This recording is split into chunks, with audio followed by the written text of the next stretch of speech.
Dolce Vita friends, this is Veronica. I'm at home right now. I just went to the wet market to buy some products.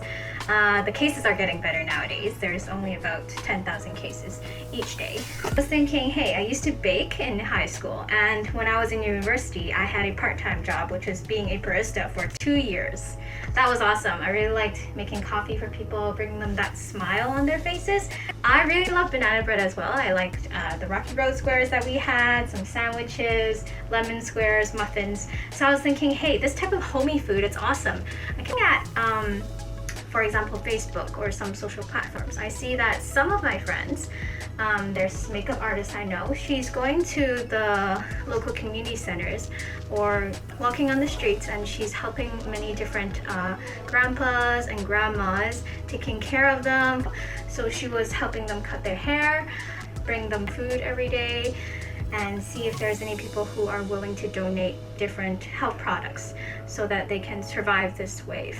It's quite detrimental to them, especially when they are the population that cannot really use so much of their own body, and they don't have much time to really look for a job. So I really hope if I can do something unconditionally as well, that would make their lives better. So I've decided to make some banana bread.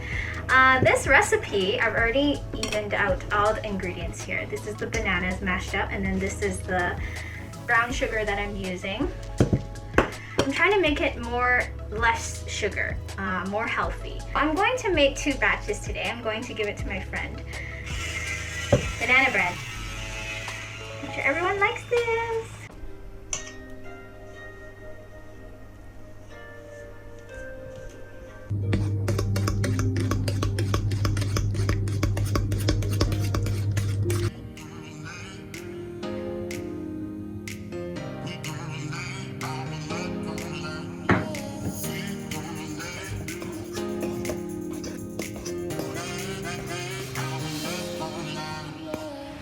It's out, just took it out of the oven after 16 minutes of baking. It's nice and brown. I put the foil on top so that it doesn't brown so fast, and then you just fold it on the sides slightly, not too much. Otherwise it's going to generate more heat. This is the chopsticks method. Well, it's the toothpick method, but I don't have toothpicks, so I'm going to stick the chopstick in, and if it comes out clean, that means it's ready. Seems ready? Nice. Nice. Alright, let's do this one. This one's more banana-y. Looks good. Alright, I think it's good. Yep. Very nice. Okay, we're gonna let it cool for about 15 minutes, and then I'm going to wrap them up in these small packs. Yay! Yay! Hi there, Darren again. So today we are here to talk about the second installment, the second tip of many about how you can install good habits into your life and hopefully help you through a pandemic. So the first time we talked about setting a goal, which is easy enough, and gradual exposure, which is basically starting with very, very small steps. A step that is small enough for you to just take the first step, something that's tolerable for you. And you want to do that consistently every day because it's a habit. You're supposed to do it every day, like brushing your teeth. So the question is, how do you build that consistency? What if you do today, but you can't be bothered to do tomorrow, even if it is tolerable? So I know of this technique, which is known as the Jerry Seinfeld technique. So if you speak English and you're from the Western world, you must know who Jerry Seinfeld is. Anyway, long story short, the technique that he uses is whenever you do the good habit that you've done that day, mark it down. Mark it down on the calendar, whether it's an app inside your phone you can see, or pen and paper, stick it up on a wall if you're old school. You mark it down with a red pen or whatever, something that you can see clearly. And then over time, as you do it Monday, Tuesday, Wednesday, Thursday, you start to see a streak. And the game to yourself is you want to keep that streak going. And believe me, once you got that streak going, and I've tried this myself, you do not want to let yourself down, and you just want to keep that streak going. And before you know it, it has become a habit. So use that. Good luck. Go get it. Hey there, meet Snowball.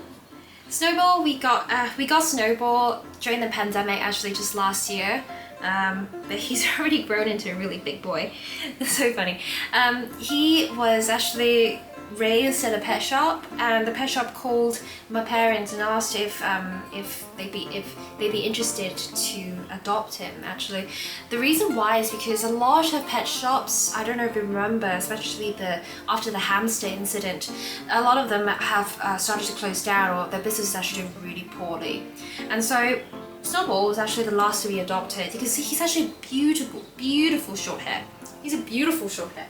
And so anyway, we got him at a discount, of course. Wanted to make sure that, you know, he is he's still getting the pet shop's still getting compensated, because otherwise these pets, they get put down, you know, if they're not adopted in time. And I think that's a struggle that a lot of pet shops have. Sorry, he doesn't like to be put in a single place, actually, so I'm just gonna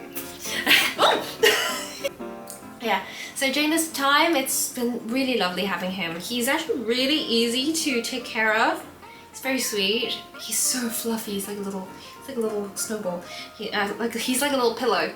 And yeah, he has a really interesting story, and so we'll always remember where he came from, and the fact that even though he was the last to be adopted, in fact, look at him now.